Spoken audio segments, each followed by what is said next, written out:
ಅದ್ಯಾಕೋ ಗೊತ್ತಿಲ್ಲ, ಓದಬೇಕು ಅಂತ ಅನ್ನಿಸ್ತಾನೆ ಇಲ್ಲ.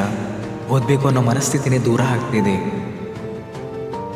ನಾಳೆ ಶನಿವಾರ, ನಾಳೆಯಿಂದ ಓದಿದ್ರಾಯಿತು. ನಾಡಿದ್ದು ಸಂಡೇ ದಿನ ಯಾರು ತಾನೇ ಓದ್ತಾರೆ? ಮುಂದಿನ ತಿಂಗಳಿಂದ ಓದಿದ್ರಾಯಿತು. ನೋಟಿಫಿಕೇಶನ್ ಆದಮೇಲೆ ಓದಿದ್ರಾಯಿತು.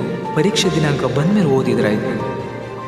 ಇನ್ನೂ ಎಷ್ಟೊಂದು ನೆಪಗಳಿವೆ ಗೊತ್ತಿಲ್ಲ. ಈ ನಿನ್ನ ತಲೆಯನ್ನು ಎಷ್ಟು ನೆಪಗಳಿಗಾಗಿ ಬಳಸ್ಕೊಳ್ತಿದೆಯೋ ಅದೆಲ್ಲವನ್ನ ತೆಗೆದುಹಾಕು.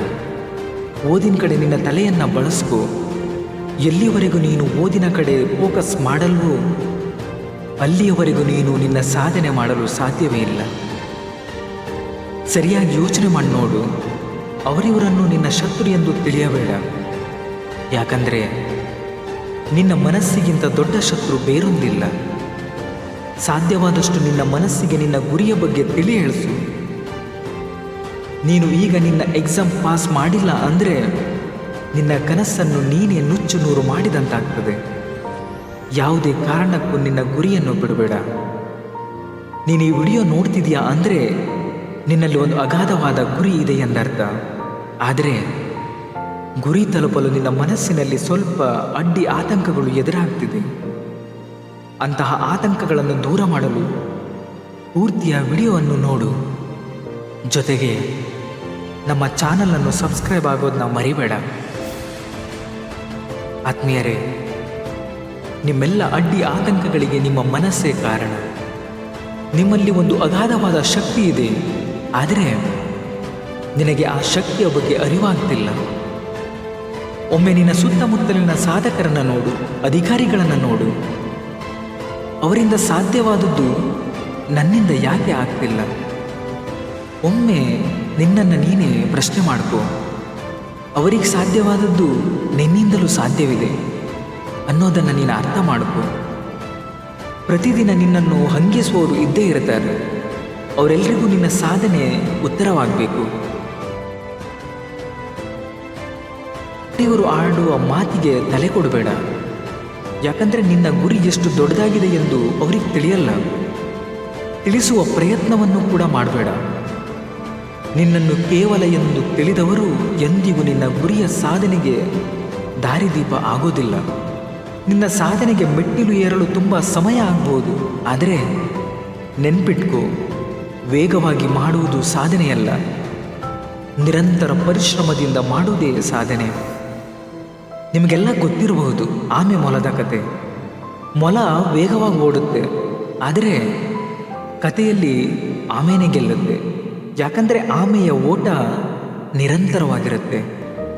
ಹಾಗೆ ನಿಮ್ಮ ಸಾಧನೆಯ ಓಟ ಕೂಡ ನಿರಂತರವಾಗಿರಲಿ. ಅದೆಷ್ಟೋ ಜನ IAS ಆಗ್ತಾರೆ, KS ಆಗ್ತಾರೆ, ಹಾಗೆ ಎಷ್ಟೋ ಜನ ಫೇಲಿಯರ್ ಕೂಡ ಆಗ್ತಾರೆ. ಹಾಗಾದರೆ ನೀನು ಯೋಚನೆ ಮಾಡು, ಇವೆರಡರಲ್ಲಿ ನೀನು ಯಾವುದನ್ನು ಆಯ್ಕೆ ಮಾಡ್ಕೋತೀಯ? ಸರಿಯಾಗಿ ಯೋಚನೆ ಮಾಡಿ ಆಯ್ಕೆ ಮಾಡು. ಒಮ್ಮೆ ಇಟ್ಟ ಹೆಜ್ಜೆಯನ್ನು ಎಂದಿಗೂ ಹಿಂದೆಗೆಬೇಡ. ಸಮಯ ಮತ್ತೆ ಮತ್ತೆ ಬರೋದಿಲ್ಲ. ಯಾಕಂದರೆ ಮಹಾಭಾರತದಲ್ಲಿ ನೀನು ಕೇಳೇ ಇರ್ತೀಯ, ಈ ಸಮಯ ಕಳೆದು ಹೋಗುತ್ತದೆ. ಆ ಕಳೆದು ಹೋಗುವ ಸಮಯದಲ್ಲಿ ನಿನ್ನ ಪ್ರಯತ್ನ ನಿರಂತರವಾಗಿದ್ದರೆ ಖಂಡಿತವಾಗಿಯೂ ನೀನು ಒಬ್ಬ ಸಾಧಕ ಆಗ್ತೀಯ. ನಾಳೆ ನಾಡಿದ್ದು ಎನ್ನುವುದನ್ನು ಬಿಟ್ಟುಬಿಡು. ಇವತ್ತು ಈಗಲೇ ಮಾಡುತ್ತೇನೆ ಎನ್ನುವ ದೃಢ ನಿರ್ಧಾರ ಮಾಡು. ನಿನ್ನನ್ನು ಗೇಲಿ ಮಾಡಿದ ಜನರ ಮಧ್ಯೆ ಅವರೆಲ್ಲರೂ ತಲೆ ಎತ್ತಿ ನೋಡುವಂತೆ ಮಾಡು. ಪ್ರತಿ ವರ್ಷವೂ ಕ್ಯಾಲೆಂಡರ್ ಬದಲಾಗುತ್ತೆ. ಆ ಬದಲಾಗುವ ಕ್ಯಾಲೆಂಡರ್ ಬದಲಾಯಿಸುವ ವ್ಯಕ್ತಿ ನೀನೇ ಆಗಿರ್ತೀಯ. ಆದರೆ ಮುಂದಿನ ವರ್ಷದ ಕ್ಯಾಲೆಂಡರ್ ಬದಲಾವಣೆ ಮಾಡೋದ್ರೊಳಗೆ ನಿನ್ನ ಜೀವನ ಬದಲಾಗುವಂತೆ ಮಾಡು. ಜೀವನ ಎರಡೂ ನಿನ್ನ ಕೈಲಿದೆ. ಬದಲಾವಣೆ ಜಗದ ನಿಯಮ ಅಂತಾರೆ, ಆದರೆ ಬದಲಾಗುತ್ತಿರುವುದು ಜನರು ಎನ್ನೋದನ್ನು ಯಾವುದೇ ಕಾರಣಕ್ಕೂ ಮರಿಬೇಡ. ನಿನ್ನ ಪ್ರಯತ್ನ ನಿರಂತರವಾಗಿದ್ದರೆ ಆದಷ್ಟು ಬೇಗ ಜಯ ಗಳಿಸ್ತೀಯ. ಯಾವುದೇ ಕಾರಣಕ್ಕೂ ನಿನ್ನ ಪ್ರಯತ್ನವನ್ನು ಬಿಡಬೇಡ.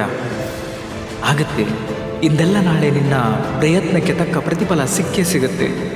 ನಿರಂತರವಾದ ಪ್ರಯತ್ನ ನಿನ್ನ ಸಾಧನೆಗೆ ದಾರಿಯಾಗ. ಕೊನೆಯದಾಗಿ ಈ ಒಂದು ಸಣ್ಣ ವಿಡಿಯೋದಿಂದ ನಿಮ್ಮ ಮನಸ್ಸಲ್ಲಿ ಒಂದು ಸ್ವಲ್ಪ ಬದಲಾವಣೆ ಆದರೂ ಸಾಕು. ಆ ಬದಲಾವಣೆ ನೀವು ನನಗೆ ಕೊಡುವ ಕಿರುಕಾಣಿಕೆ. ಇಂತಹ ಹೆಚ್ಚಿನ ವಿಡಿಯೋ ಹಾಗೂ ಸ್ಪರ್ಧಾತ್ಮಕ ಪರೀಕ್ಷೆಗಳ ತಯಾರಿಗಾಗಿ ಸ್ಪರ್ಧಾತಾರೆ ಕನ್ನಡ ಯೂಟ್ಯೂಬ್ ಚಾನಲನ್ನು ಸಬ್ಸ್ಕ್ರೈಬ್ ಆಗೋದನ್ನು ಯಾವುದೇ ಕಾರಣಕ್ಕೂ ಮರೆಯಬೇಡಿ.